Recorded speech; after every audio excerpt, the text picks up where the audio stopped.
Consider the initial value problem. Y prime is equals to lambda y, subject to the initial condition y at 0 is equals to y naught, where lambda is a real number. I'm going to find the analytic solution of this differential equation and then find the values of lambda for which the analytic solution is stable. So we are given that first order ODE. So the first step there, I will write it in full there, the y prime, that's the derivative of y with respect to t, is equals to lambda y. We see that this is a separable ODE. We can put the y's on the left-hand side, then on the t on the right, and then go on and integrate. So that would have the integral of 1 over y with respect to y is equals to the integral of lambda with respect to t. So when we integrate on the left-hand side, we have ln of the absolute value of y, and on the right-hand side, we have lambda t. So we'd have ln of the absolute value of y is equals to lambda t plus the constant of integration c. We then go on and make y subject of the formula by taking exponents, and would have y is equals to exponent of lambda t plus c. But this one we can simplify using laws of exponents. What we know is exponent of a plus b is equals to exponent of a times exponent of b. So this will give us exponent of lambda t multiplied by exponent of c. But exponent of c here, that's exponent of a constant. And when you take an exponent of a constant, the result that you get is another constant.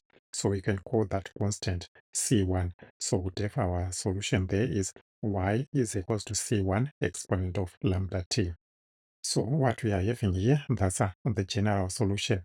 We now need to find the particular solution by using this initial condition. We are saying when t equals to 0, y is equals to y naught. So when you substitute t equals to 0 here, what we get is y naught is equals to c1 multiplied by exponent of lambda times 0. Exponent of 0 will give us a 1, so that would have c1 is equals to y naught. So we substitute the value of c1 here, and would have our solution is y is equal to y naught exponent of lambda t. So that's our analytical solution there. So we now have that analytical solution. We now move on to the second question, finding the values of lambda for which the solution is stable. A solution of an ODE is said to be stable if small changes in the initial conditions lead to only small changes in the solution over time. So I will look at three possible cases of lambda. So I'll start by looking at a case where lambda is greater than 0. So if lambda is greater than 0, I'll plot a graph just to illustrate. So I'll have my horizontal axis, label it a t, then my vertical axis, label it a y there. So what we are saying is if lambda is greater than 0, we'll be having exponential growth. So it will increase, going up and up, and it will be starting at the point of the initial condition, y naught.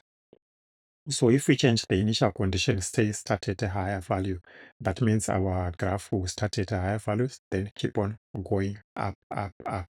So these two graphs cannot converge. So we are saying that the distance between the solutions as the time increases is not leading to a small change. So it's not stable in this case. So we can now go on and look at a case where lambda is equals to 0. So if lambda equals to 0, I'll plot again a graph just to illustrate. We have the horizontal axis, the t there, then the vertical axis where we'll put our solution at the y. So if lambda is equals to 0, we would have exponent of 0. Exponent of 0 is a 1. So what we would have there is y is equals to y naught. Y will just be constant, which will be the value of the y naught. So if you start at a point y naught, we'll just have a straight line.